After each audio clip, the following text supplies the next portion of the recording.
Chapter 13. Good Progress. Far into the night, while the other creatures slept, Charlotte worked on her web. First, she ripped out a few of the orb lines near the center. Then she left the radial lines alone, as they were needed for support. As she worked, her 8 legs were a great help to her. So were her teeth. She loved to weave. She was an expert at it. When she was finished ripping things out, her web looked something like this. The spider can produce several kinds of thread. She uses the dry, tough threads for the foundation lines, and she uses sticky threads for the snare lines, the ones that catch and hold the insects. Charlotte decided to use her dry thread for writing the new message. To write the word terrific with a sticky thread, she thought, everybody that comes along will get stuck in it and spoil the effect. Now let's see, the first letter is T. Charlotte climbed to a point at the top of the left-hand side of the web. Swinging her spinnerets into position, she attached her thread and dropped it down. As she dropped, spinning tubes went into action and she let out a thread. At the bottom, she attached the thread. This formed the upright part of the letter T. Charlotte was not satisfied, however. She climbed up and made another attachment right next to the first. Then she carried the line down so that it had a double line instead of a single line. It would show up better if I make the whole thing with double lines. She climbed back up, moved over about an inch to the left, touched her spinners to the web, and carried the line across to the right, forming the top of the T. She repeated this, making it double. Her 8 legs were very busy helping. Now for the E. Charlotte was so interested in the work, she began to talk to herself, as though to cheer herself on. We'd been sitting quietly in a barn cellar that evening. You would have heard something like this. Now for the R. Up we go. Attach, descend, payout line. Whoa, attach. Good. Up you go. Repeat. Attach, descend, pay out a line. Whoa, girl. Steady now. Attach, climb, attach. Over to the right. Pay out line, attach. Now right and down and swing that loop and around and around. Now into the left. Attach, climb, repeat. Okay. Easy to keep those lines together. Now then, out and down for the leg of the R. Pay out line. Whoa, attach, descend, repeat. Good girl. And so, talking to herself, the spider worked her difficult task. When it was completed, she felt hungry. She had a small bug that she had been saving. Then she slept. Next morning, Wilbur rose and stood beneath the web. He breathed the morning air into his lungs. Drops of dew catching the sun made the web stand out clearly. When they arrived with breakfast, there was a handsome pig, and over him, woven neatly in the block of letters, was the word terrific. Another miracle. Larry rushed and called Mr. Zuckerman. Mr. Zuckerman rushed and called Mrs. Zuckerman, and Mrs. Zuckerman ran to the phone and called the Arables. The Arables climbed in the truck and hurried over. Everybody stood at the pig pen and stared at the web and read the word over and over, while Wilbur, who really felt terrific, stood quietly, swelling out his chest and swinging his snout from side to side.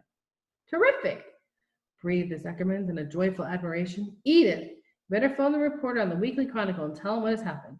He will want to know about this. He may want to bring a photographer. There's a pig in the whole state that is terrific as our pig. The news spread. People who journeyed to see Wilbur, he was some pig, came back again to see now that he was terrific.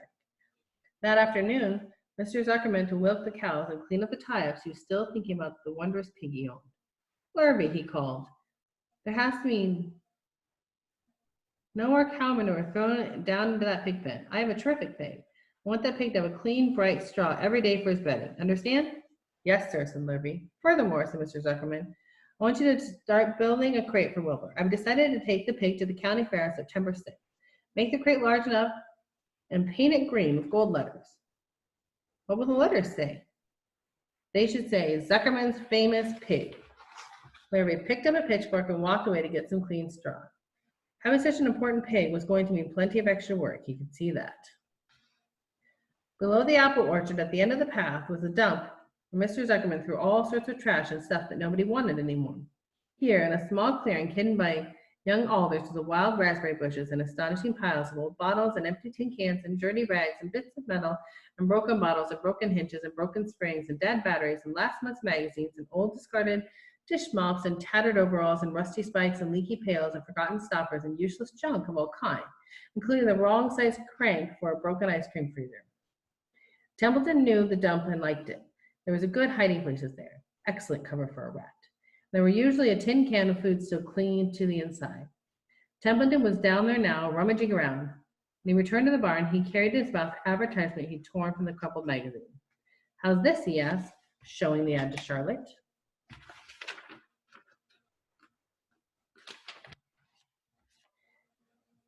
It says crunchy. Crunchy would be a good word to write in your web.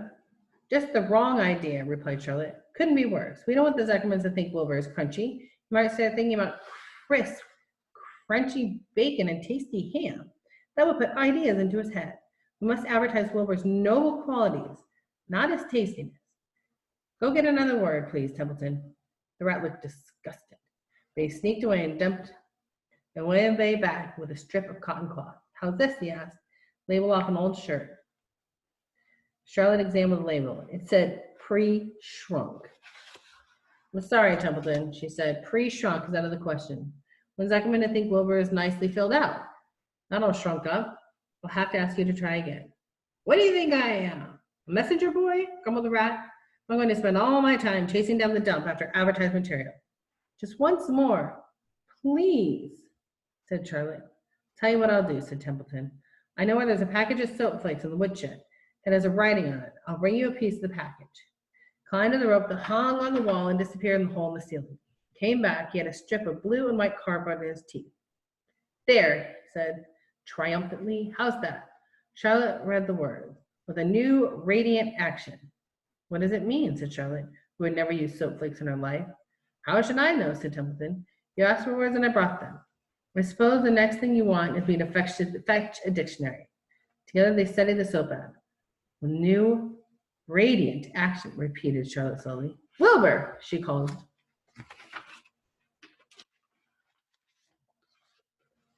Wilbur, who was asleep on the straw, jumped up. Run around, commanded Charlotte. I want you to see you in action, to see if you are radiant. Wilbur raced to the end of the yard. Now back again faster. Wilbur galloped back. His skin shone, his tail had a fine, tight curl in it. Jump in the air, cried Charlotte. Wilbur jumped as high as he could. Now keep your knees straight and touch the ground with your ears, said Charlotte. Wilbur obeyed. Do a backflip with a half twist in it, cried Charlotte. Wilbur went over backwards, writhing and twisting as he went. Okay, said Charlotte. You can go back to sleep. Okay, Templeton, the soap ad will do, I guess. Not sure Wilbur's action is exactly radiant, but it's interesting. Actually, said Wilbur, I feel radiant. Do you? Said Charlotte, looking at him with affection. Well, you're a good little pig, and radiant you shall be. I'm in this thing pretty deep now. I might as well go the limit.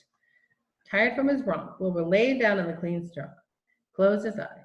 The straw seemed scratchy, not as comfortable as a cow manure, which was always delightfully soft to lie in. So he pushed the straw to one side and stretched out in the manure. Wilbur sighed. It had been a busy day, his first day of being terrific.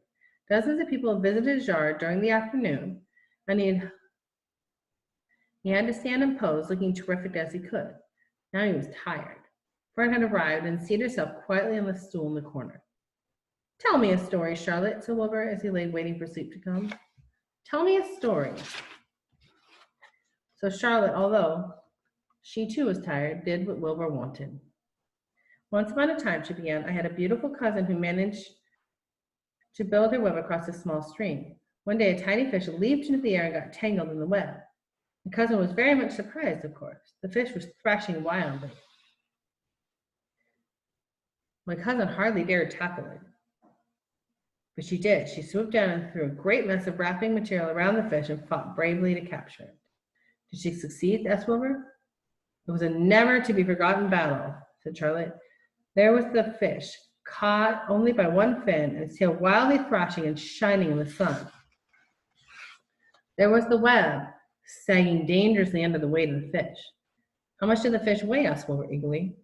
I don't know, said Charlotte. There was my cousin, slipping in, dodging out, but beaten mercilessly over by the head by the wild, thrashing fish, dancing in, dancing out, throwing its threads and fighting hard. First she threw a left around the tail. The fish lashed back. Then a left to the tail and a right to the midsection. The fish lashed back. And she dodged one side and threw a right and another right to the fin. Then a hard left to the head while the web swayed and stretched. Then what happened? Asked Wilbur. Nothing, said Charlotte. The fish lost the fight. My cousin wrapped it up so tight it couldn't budge. Then what happened? Said Wilbur. Nothing, said Charlotte. My cousin kept the fish for a while, and then she got good and ready. She ate it. Tell me another story, begged Wilbur. So Charlotte told him about another cousin of hers who was an aeronaut. What is an aeronaut? Asked Wilbur. A balloonist, said Charlotte. My cousin used to stand on her head and let out enough thread to form a balloon. Then she'd go and be lifted in the air and carried upward on the warm wind. Is that true? Asked Wilbur. Or are you just making that up? It's true, replied Charlotte. Some very remarkable cousins. And now, Wilbur, it is time you went to sleep. Sing something, begged Wilbur, closing his eyes. So Charlotte sang a lullaby while crickets chirped and the grass in the barn grew dark. This is a song she sang. Sleep, sleep, my love, my only, deep, deep in the dung and dark. Be not afraid and be not lonely.